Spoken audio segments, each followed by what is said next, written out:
جاری ہے اور الحمدللہ اس مبارک سلسلے کی آج 5ویں نشست ہے۔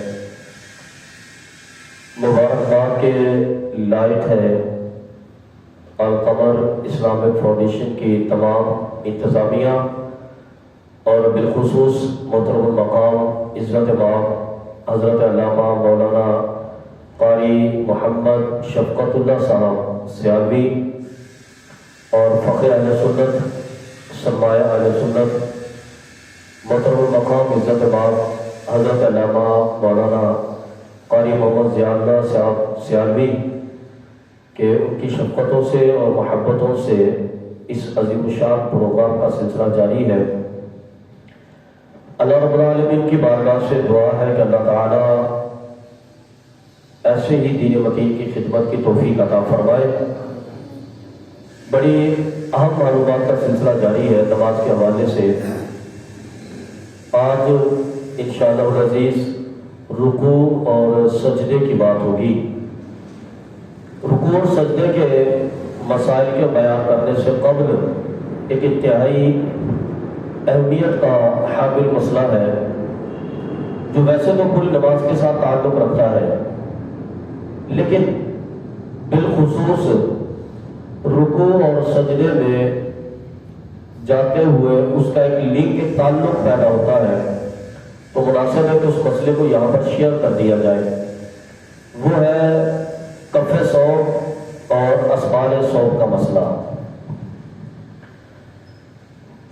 ویسے تو یہ مسئلہ پوری نماز کے ساتھ بلکہ نماز سے ہٹ کر ہماری زندگی کے ساتھ بھی متصل ہے، لیکن چونکہ ہمارا ایک عام طور پر معاملہ یہ ہوتا ہے کہ ہم زیادہ خشوع و خضوع کے معاملے میں نماز تک محدود رکھتے ہیں اور ہم سمجھتے ہیں کہ دنیا اور چیز ہے، دین اور چیز ہے، لیکن میں یہ عرض کرتا چلوں کہ دین ہوگا تو آپ کی دنیا ہوگی، دین نہیں ہوگا تو دنیا نہیں ہوگی۔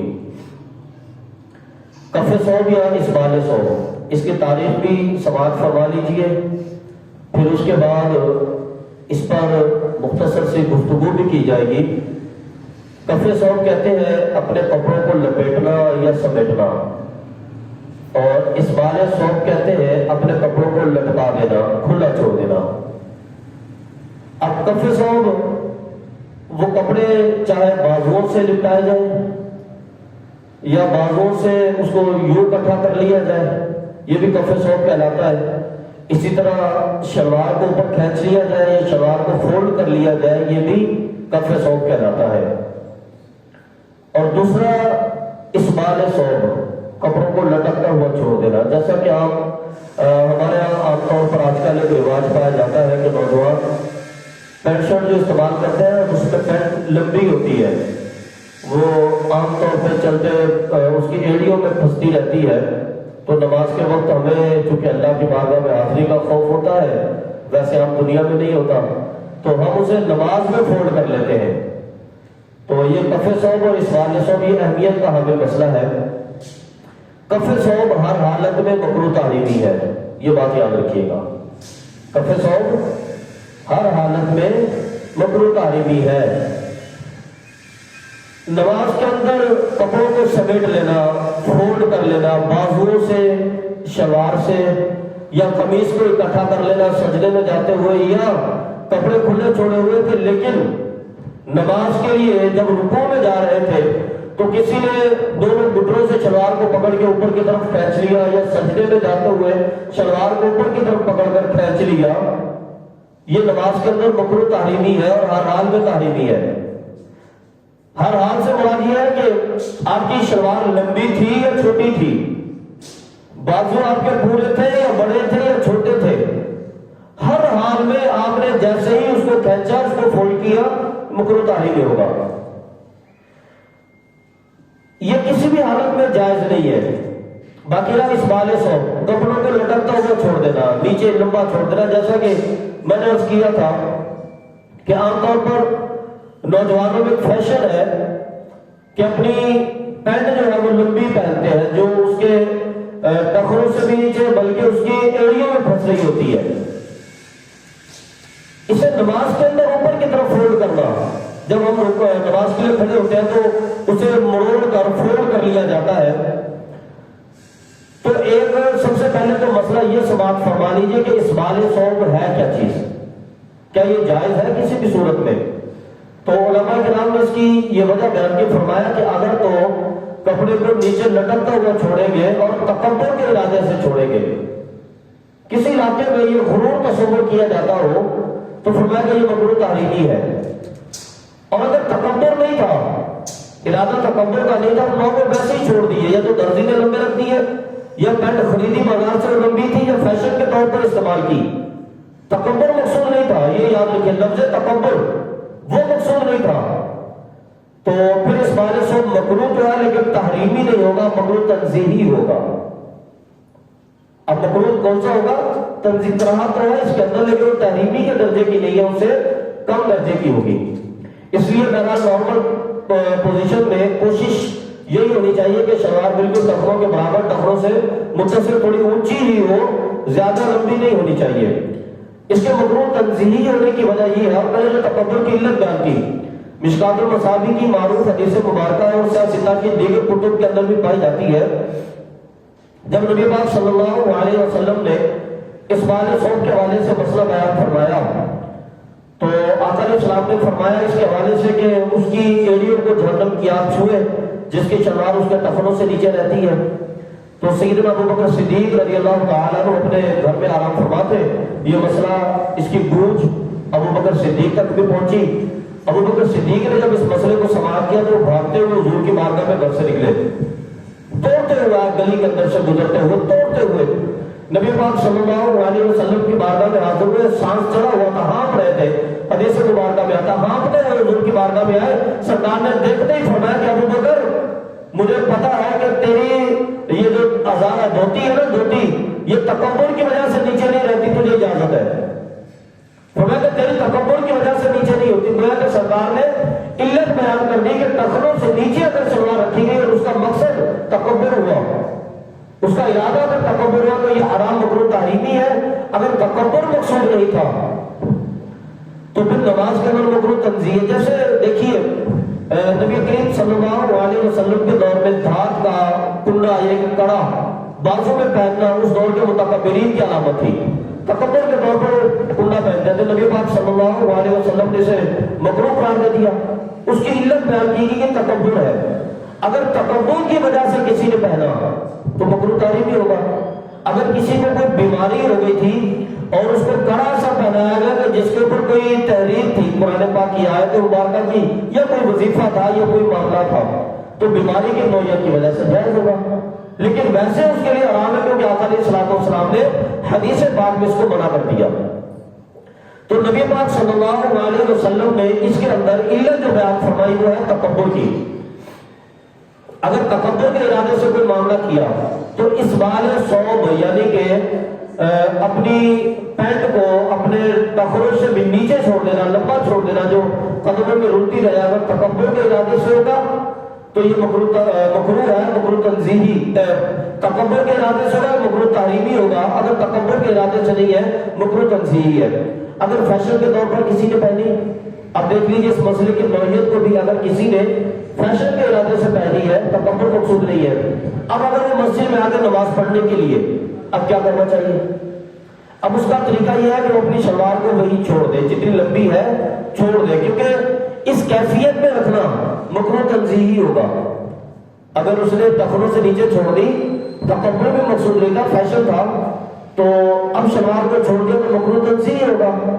اور اگر اس نے اس کو فولڈ کر لیا، اس مکروہ تنزیہی سے بچنے کے لیے فولڈ کر لیا، اب وہ کف ثوب میں آ جائے گا، اب مکروہ تحریمی ہو جائے گا۔ گویا کہ چھوٹے گناہ سے اپنے آپ کو بچاتے ہوئے ہم نے خود کو بڑے گناہ میں ڈال دیا۔ اس لیے اگر ایسا ہو گیا فیشن کی وجہ سے کوئی حرج نہیں، اس کو چھوڑ دیا جائے، اللہ رب العالمین کی بارگاہ سے استغفار کی جائے، اللہ کی بارگاہ سے توبہ کی جائے کہ اللہ رب العالمین ہماری نمازوں کو اپنی بارگاہ میں قبول فرمائے۔ یہ یاد رکھیے گا، ہماری نمازوں پہ ہمارے لباس کا تعلق ہمارے کلچر کے ساتھ ہوتا ہے، ہمارے کلچر کے ساتھ۔ اب دیکھیے جیسے مثلا یہ ہمارے سامنے موجود ہے، انہوں نے جو شرٹ پہنی ہوئی ہے اس کے ہاف بازو ہے، اس کے بارے میں علماء کرام نے مسئلہ بیان کیا۔ اگر ہاف بازو والی شرٹ پہن کر نماز ادا کی، فرمایا کہ دیکھیں گے کیا اس شرٹ کی بناوٹ ہی ایسی تھی؟ یعنی کہ یہ باقاعدہ بنی ہے تو ہے ہی شکل میں، اس کی بناوٹ ہی ایسی ہے، تو فرمایا نماز بالکل جائز ہوگی، کیونکہ یہ اس کا فیشن ہی ایسا ہے، اس کا ڈیزائن ہی ایسا ہے۔ لیکن اگر کسی نے یہ قمیص پہنی ہوئی ہے، قمیص پہن کر اس نے اپنے بازو اوپر چڑھا لیے اور اب اس نے اللہ اوپر کہا کہ نماز ادا کیا، اس کی نماز مکروہ تحریمی ہے، کیونکہ یہ ہمارے کلچر میں ایسا لباس نہیں ہے، ہمارے کلچر کا اس سے کوئی تعلق نہیں ہے۔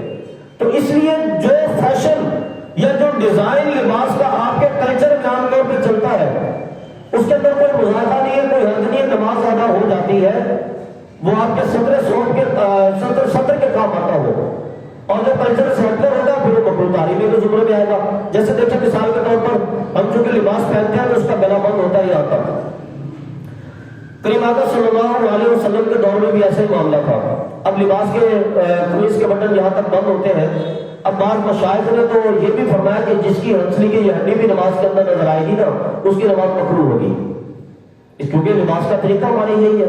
اگر کسی نے بٹن کھول دی اور قمیص کو اندر کی طرف فولڈ کر دیا، یہ گریبان اس کا سینہ یہاں سے نظر آتا رہا، نماز مکروہ تحریمی ہوگی۔ لیکن ہمارے پاکستان میں اندرون سندھ کے اندر ایک لباس کا کلچر ہے، طریقہ ان کا یہ ہے کہ ان کا یہاں پہ ڈوری لگی ہوتی ہے، یہ ساری جگہ ڈیزائن کے طور پر ان کا فیشن ہے، وہ چھٹی ہوتی ہے خالی۔ اب جو ان کا کلچر ہے، ان کا ڈیزائن ایسا، ان کا لباس ہی ایسا ہے، تو نماز ان کی ٹھیک ہوگی، ان کی نماز میں کوئی مذاکرہ نہیں ہوگا۔ لیکن ہماری یہ قمیص جو ہے اگر اس کے بٹن کھول دیے جائیں اور اندر کی طرف فولڈ کر دیا جائے، نماز مکروہ تحریمی ہوگی، کیونکہ یہ ہمارے کلچر سے میچ نہیں کرتی۔ تو یہ معاملہ تھا اسبال ثوب کا اور کف ثوب کا۔ کف ثوب کپڑوں کو چڑھا لینا، لپیٹ لینا ہر حالت میں مکروہ تحریمی ہے، اس سے نماز میں بچنا چاہیے۔ اور اسبال ثوب کپڑوں کو نیچے لمبا ہے تو لٹکتا وہ چھوڑ دینا، اگر تکبر کے ارادے سے مکروہ تحریمی ہے، تکبر کے ارادے سے نہیں ہے تو نماز میں مکروہ تنزیہی ہے، اس کو لپیٹ کر مکروہ تحریمی نہ بنایا جائے، اس کو کھلا چھوڑ دیا جائے۔ یہ تو تھے کف ثوب اور اسبال ثوب کے مسئلے۔ اب آگے چلتے ہیں رکوع کی طرف۔ میں نے اس کے اندر چونکہ عام طور پہ یہ رکوع سے میچ کرتا ہے مسئلہ، ویسے پوری نماز کے ساتھ ہے کہ لوگ رکوع میں جاتے ہیں عام طور پہ گھٹنوں کے پاس سے شلوار کو پکڑتے ہیں اور اوپر کی طرف کھینچ لیتے ہیں، پھر رکوع میں چلے جاتے ہیں۔ یہ بعض لوگوں کی عادت ہوتی ہے کہ سجدے میں جاتے ہوئے قمیص کو اکٹھا کر لیتے ہیں، آگے کی طرف سے یا پیچھے کی طرف سے، کہیں سے بھی کیا تو یہ بھی مکروہ تحریمی ہوتا ہے۔ اگر تکبر کا ارادہ ہے، لباس کی خرابی کا اندیشہ ہے، آپ اللہ کی بارگاہ میں موجود ہیں، آپ کو لباس کی فکر چھوڑیے، آپ خدا کی بارگاہ میں حاضری دیجیے۔ اس کے بعد ہے رکوع کا مسئلہ۔ رکوع سجدے اور قیام کے درمیان کی کیفیت کا نام ہے۔ رکوع سجدے اور قیام کے درمیان کی کیفیت کا نام ہے۔ بندہ نہ تو بالکل قیام میں ہو، نہ بالکل اس کا سر زمین پہ ہو، اس کے درمیان میں ہو، اس قدر درمیان میں کہ اگر سیدھا کھڑا ہو کر زمین کی طرف جھکاؤ اختیار کرے اور اپنے ہاتھوں کے ساتھ اپنے گھٹنوں کو چھو لے، یہاں تک پہنچ جائے تو یہ رکوع کہلاتا ہے۔ رکوع کی جو تعریف کی ہے، بالکل سیدھا کھڑا تھا، وہ زمین کی طرف جھکاؤ اختیار کیا، اس قدر جھکاؤ ہو گیا کہ اپنے ہاتھوں کے ساتھ اپنے گھٹنوں کو پکڑ سکتا ہے، تو یہ رکوع کی کیفیت ہے۔ رکوع کا سنت طریقہ یہ ہے کہ بندہ رکوع میں بالکل ایسے ہو جائے کہ اس کی پشت بالکل سیدھی ہو جائے، اس کا سر آگے جا کر اس کے کونوں کے برابر ہو جائے، یہ ایک سنت طریقہ ہے۔ اگر رکوع میں سر پہ بہت زیادہ جھکا لیا یہ بھی مکروہ ہے، اور سر اگر پشت سے زیادہ ہوا تو یہ بھی مکروہ ہے۔ اس لیے بالخصوص اس چیز کا خیال کرنا چاہیے، یہ رکوع کیا ہے مسئلہ؟ رکوع نماز کے اندر فرض ہے، اور رکوع سے جب آپ قیام کی طرف دوبارہ واپس آئیں گے تو قیام اس قدر ہو جائے کہ بندہ اتنا دوبارہ کھڑا ہو جائے کہ اب اس کے ہاتھ اس کے گھٹنوں تک نہیں پہنچتے، یہ اس کا قیام کہلاتا ہے۔ تو رکوع کرنے کے اندر سنت طریقہ جو تھا وہ میں نے عرض کیا کہ پشت اس کی بالکل سیدھی ہو، اور سیدھی پشت کے بعد کم سے کم اس قدر وہ رکوع کے اندر قیام کرے کہ 3 مرتبہ سبحان ربی العظیم، سبحان ربی العظیم، سبحان ربی، کم سے کم 3 مرتبہ تسلی کے ساتھ اتنا وہ ادا کر لے، یہ اس کے لیے کافی ہو جائے گا۔ اور رکوع سے اٹھنے کے بعد جب آپ دوبارہ کھڑے ہوں گے تو یہ قومہ کہلاتا ہے۔ یہ آپ جب دوبارہ کھڑے ہوں گے اور اس قدر کھڑے ہو جائے کہ آپ بالکل قیام کی کیفیت میں پہنچ جائے، اگر آپ نے ایک درمیانی کیفیت رکھی، اپنا سر بالکل سیدھا نہیں کیا یا آپ کی پشت ابھی سیدھی نہیں ہوئی تھی اور آپ فوراً دوبارہ سجدے میں چلے گئے، تو فرمایا کہ یہ مکروہ ہے۔ مکروہ اس لیے ہے کہ آپ نے ایک واجب یعنی کہ تعدیل ارکان پر کر دیا۔ تعدیل ارکان یہ تھا کہ آپ رکوع سے اٹھے، آپ بالکل اس کیفیت تک پہنچے کہ آپ بالکل سیدھے کھڑے ہو جائیں اور آپ کے اعضاء ایک مقام پر جم جائیں، یعنی کہ ہر ہڈی اپنے مقام پر واپس آ جائے۔ اس کے بعد اب آپ اگلے رکوع کی طرف منتقل ہونے کی تیاری فرما لیجیے۔ اس کے بعد آئے گا سجدہ۔ سجدہ فیہ التزلزل، اس کی تعریف کرتے ہوئے فرمایا کہ سجدہ اللہ کی بارگاہ میں بے حد جھک جانے کا نام ہے، بے حد جھک جانے کا۔ اور بے حد جھکنا یہی ہے کہ بندہ اپنی جمیل نیاز کو خدا کی بارگاہ میں رکھ لے۔ اور سجدے کی اہمیت کا اندازہ اس بات سے لگائیے کہ نماز کے تمام اراکین میں سے سب سے زیادہ اہمیت کا حامل رکن جو ہے وہ سجدہ ہے۔ اور نبی کریم صلی اللہ علیہ وسلم کی حدیث مبارکہ ہے، کریم صلی اللہ علیہ وسلم نے ارشاد فرمایا کہ سجدے کی کیفیت میں بندہ اپنے رب کے جتنا قریب ہوتا ہے اتنا کسی عبادت میں نہیں ہوتا۔ سجدے کی کیفیت میں آپ اپنے رب کے جتنے قریب ہوتے، اس کی وجہ کیا ہے؟ اس کی نوعیت کیا ہے؟ اس کی وجہ یہ ہے کہ المتکبر اللہ تبارک و تعالیٰ کا وصف ہے بڑائی، وہ بڑائی کے لائق ہے اور اس کو بڑائی پسند ہے۔ اللہ کے مقابلے میں آپ جتنی عاجزی اختیار کرتے جائیں گے اللہ کی بارگاہ میں اتنے زیادہ مقبول ہوتے جائیں گے۔ یہ اس کی روح ہے۔ اللہ رب العالمین کی ذات کے مقابلے میں آ کر، اس کے سامنے آ کر آپ جتنی عاجزی اختیار کرتے جائیں گے آپ اللہ کی بارگاہ میں اتنے مقبول ہوتے جائیں گے، یہ آپ کی کامیابی کا ذریعہ بنے گی۔ کیونکہ اللہ رب العالمین خود متکبر ہے، اسے اپنے سامنے کسی کا کھڑا ہونا بھی پسند نہیں ہے۔ کوئی بندہ اپنی بڑائی اللہ کی بارگاہ میں بیان کرے، اللہ رب العالمین کو یہ بھی پسند نہیں ہے۔ اسے صرف یہ پسند ہے کہ میرا بندہ میرے سامنے عاجزی اختیار کرے، میرا بندہ میرے سامنے گڑ گڑائے، میرا بندہ میرے سامنے گرا رہے۔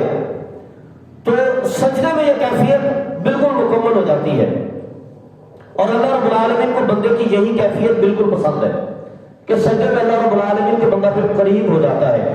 اور سجدہ کرنے کے حوالے سے نبی کریم صلی اللہ علیہ وسلم نے ارشاد فرمایا، آقا علیہ الصلوۃ والسلام ارشاد فرماتے ہیں کہ مجھے اللہ رب العالمین نے حکم دیا کہ میں 7 ہڈیوں پر سجدہ ادا کروں۔ کتنی ہڈیوں پر؟ 7 ہڈیوں پر، یعنی کہ 2 انگوٹھے زمین پر رکھے ہوں گے، 2 گھٹنے زمین پر ہوں گے، پھر 2 ہاتھ زمین پر رکھے ہو جائیں گے، اور پھر اس کے بعد پیشانی زمین پر ٹھکائی جائے گی۔ بعد میں 8 چیزوں کا ذکر کیا، ناک کو بھی لیا، انہوں نے فرمایا کہ ناک کی ہڈی، لیکن یہ علماء کرام نے سجدے کے فرائض میں نہیں سجدے کے واجبات میں لکھا کہ سجدے میں جب آپ سر زمین پر رکھیں تو سر کو اتنا دبائے کہ آپ کی پیشانی بھی زمین سے بالکل متصل ہو جائے، اور ناک کی صرف نوک زمین سے نہیں ٹکرائے بلکہ ناک کو اتنا دبا لے کہ ناک کی نرمی ختم ہو جائے، ناک کی ہڈی زمین سے ٹکرا جائے۔ فرمایا کہ یہ سجدہ ہوتا ہے۔ سجدہ جو 7 ہڈیوں پر کرنے کا حکم دیا گیا تو وہ سجدے کے فرائض تھے، اگر ان میں سے کسی فرض کو ترک کر لیا آپ کا سجدہ ادا نہیں ہوگا۔ کوئی شخص سجدے میں گیا اور پورے سجدے کی کیفیت میں اس نے دونوں قدم زمین سے اٹھا کے رکھے، پھر بھی سجدہ ادا نہیں ہوگا۔ اگر کسی نے سجدہ کیا، معذور نہیں تھا، کوئی پریشانی بھی نہیں تھی، اس نے گھٹنا زمین پہ ٹچ نہیں ہونے دیا، بتکلف کر لیا، اس نے زمین پہ گھٹنا ٹچ نہیں ہونے دیا، پھر بھی سجدہ ادا نہیں ہوگا۔ اگر بغیر کسی عذر کے اس نے پیشانی کو بھی زمین پہ نہ ٹکرانے دیا، پھر بھی اس کا سجدہ ادا نہیں ہوگا۔ سجدہ ادا کرنے کے لیے ان 7 چیزوں کا زمین کے ساتھ ٹکرانا بالکل ضروری ہے۔ نبی کریم صلی اللہ علیہ وسلم نے فرمایا کہ مجھے اللہ رب العالمین نے ایسے نماز ادا کرنے کا حکم دیا۔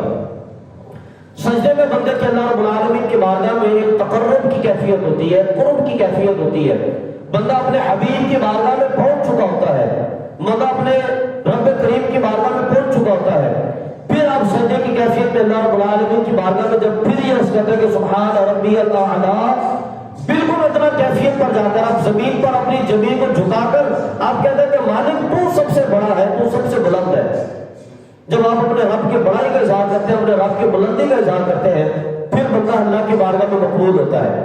اور آقا علیہ الصلوۃ والسلام نے فرمایا کہ سجدے کی حالت میں بندہ اپنے رب سے جب متکلم ہوتا ہے، کلام کرتا ہے، تو فرمایا کہ اللہ اور بندے کے درمیان میں کوئی واسطہ نہیں ہوتا، ڈائریکٹ آپ کا کلام اللہ سے ہوتا ہے۔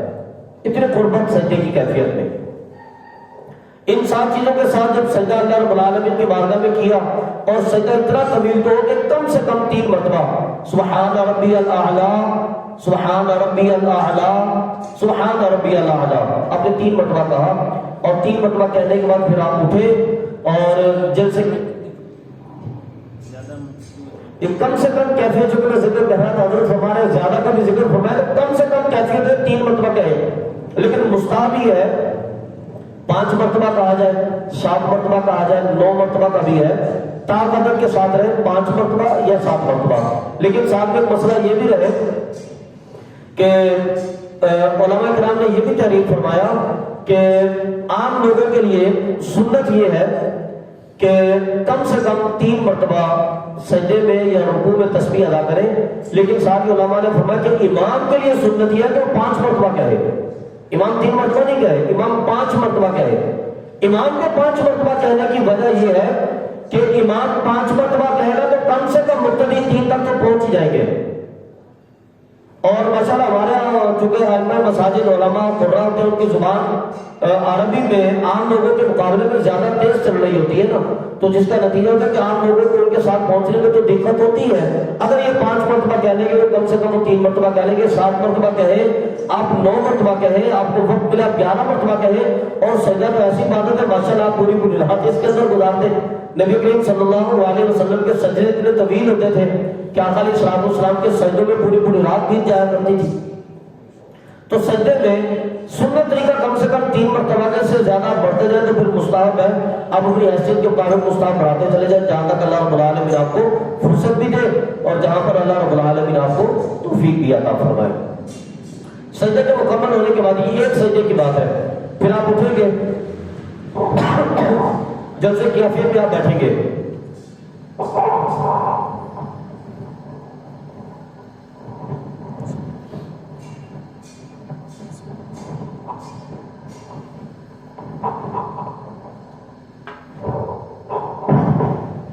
اس طرح بیٹھے کہ آپ کے تعدیل ارکان مکمل ہو جائے۔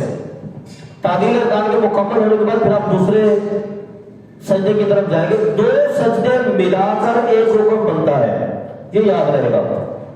2 سجدے ملا کر نماز کا یہ ایک رکن بنتا ہے۔ ایک رکعت میں جو سجدہ رکن ہے یہ 2 سجدے ملیں گے تو بنے گا۔ اگر کسی نے جان بوجھ کر اسے یاد تھا دوسرا سجدہ لیکن جان بوجھ کر اس نے سجدہ ترک کر دیا، فرمایا کہ اس کی نماز باطل ہو گئی، کیونکہ اس نے جان بوجھ کر سجدے کی اہمیت کو، اور اگر کوئی بھول کر کھڑا ہو گیا، ایک سجدہ کیا تھا بھول کر کھڑے ہو گئے، دوسری رکعت شروع ہو گئی، آپ نے تلاوت شروع کر دی، تلاوت کی تکمیل کے بعد تک حتیٰ کہ فرمایا کہ رکوع میں جانے سے پہلے جس کو یاد آ جائے کہ میری پچھلی رکعت کا ایک سجدہ بھی باقی تھا میں کھڑا ہو گیا، تو فرمایا کہ واپس جائے، جا کے وہ سجدہ ادا کرے، پھر اس کے بعد اگلی رکعت کے لیے کھڑا ہو۔ لیکن اگر رکوع میں چلا گیا اگلی رکعت کے، اب اس کے بعد واپس نہ جائے کیونکہ اگلی رکعت اس نے موقت کر دی ہے، تو پھر آخر میں وہ 2 رکعت سجدہ صاحب کے 2 سجدے سجدہ صاحب کے نام پر ادا کرے گا، اور اللہ رب العالمین کے بارگاہ میں توبہ کرے کہ اللہ رب العالمین اس کی نماز کو قبول فرمائے۔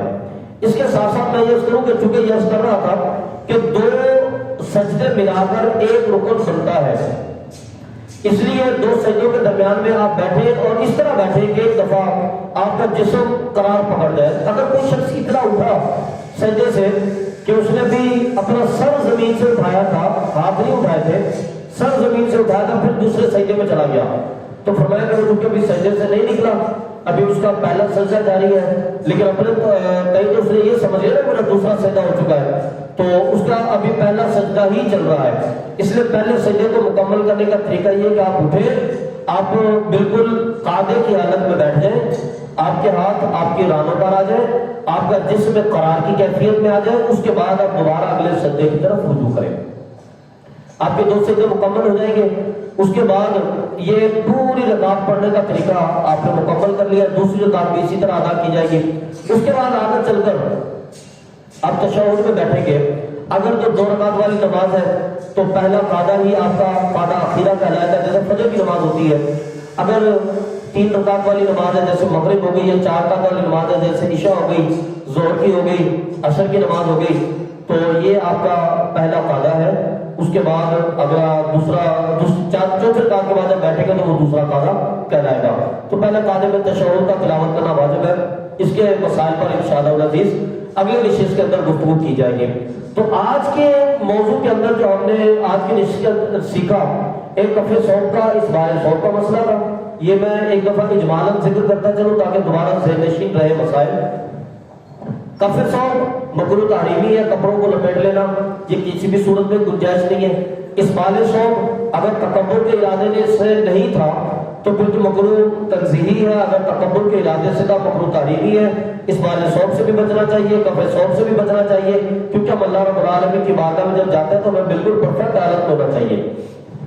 اس کے بعد رکوع تھا. رکوع بھی نماز کے اراکین میں سے ایک رکن ہے, یعنی کہ نماز کے فرائض میں سے ایک فرض ہے. سجدہ ہے تو وہ بھی نماز کے فرائض میں سے ایک فرض ہے. دونوں سجدوں کو ملا کر ایک رکن ادا کیا جائے گا. سجدوں کے اندر تسبیحات جو ذکر کی جائیں گی وہ بھی آپ نے سماعت فرمائی.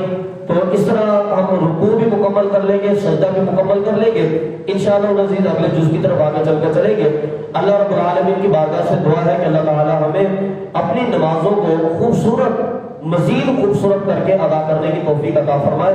کیونکہ بہرحال ہم وقت نکالتے ہیں اپنے کاروبار کو چھوڑ کر, بچوں کو چھوڑ کر, اپنی دنیا کی مصروفیات کو چھوڑ کر اگر اللہ کی بارگاہ میں آئے ہیں تو اس طرح آنا چاہیے کہ اللہ کی بارگاہ میں آنے کا حق ادا ہو جائے. کوئی فارمیلٹی نہیں ہے, کوئی معاشرتی ضروریات نہیں ہے کہ ہم نے پوری کی اور پوری کر کے نکل گئے, بلکہ اہم ترین دینی ضروریات ہیں. اللہ رب العالمین کی بارگاہ سے دعا ہے کہ اللہ تعالی ہمیں مزید احسن انداز میں سیکھنے کی بھی توفیق عطا فرمائے, اور اس ادارے کو القمر اسلامک فاؤنڈیشن کو اللہ رب العالمین دن دگنی رات چگنی ترقی عطا فرمائے, ہمیں بھرپور انداز میں دین کی خدمت کی توفیق عطا فرمائے. آمین وما علینا الا البلاغ المبین. اچھا, اگر اس حوالے سے سوالات کا سیشن ہے تو اگر رکوع کے حوالے سے, سجدے کے حوالے سے, اسبال صوم اور کفِ صوم کے حوالے سے کسی کا کوئی سیشن ہے سوال کا تو آپ سوال کر سکتے ہیں انشاءاللہ. جی فرمائیں.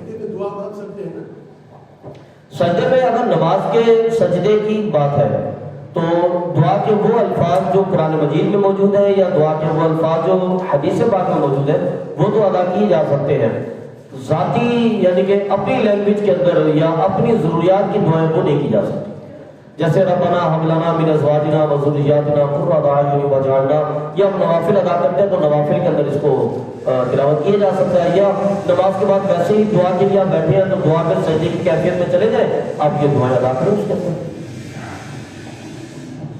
جی ہاں, رکوع میں کس طرف دیکھنا؟ ہاں رکوع میں بہترین طریقہ دیکھنے کا, رکوع میں بھی اور سجدے میں بھی, تشہد میں بھی, ہر چیز کا ایک طریقہ ہوتا ہے. اچھا, قیام کی حالت میں پھر بھی آپ نے کام پر نظر رکھنی ہے. اگر آپ قیام کی حالت میں تو آپ کی نظر اپنے سجدے کی جگہ پر ہونی چاہیے. اب آپ رکوع میں چلیں گے تو رکوع میں آپ کی نظر اپنے قدموں پر ہونی چاہیے. اگر آپ سجدے میں تو سجدے میں بالکل نیچے یعنی کہ وہیں پر آپ کی نگاہ ہونی چاہیے. آپ جب تشہد میں بیٹھیں گے تو آپ کی نگاہ آپ کی گود کے اندر ہونی چاہیے.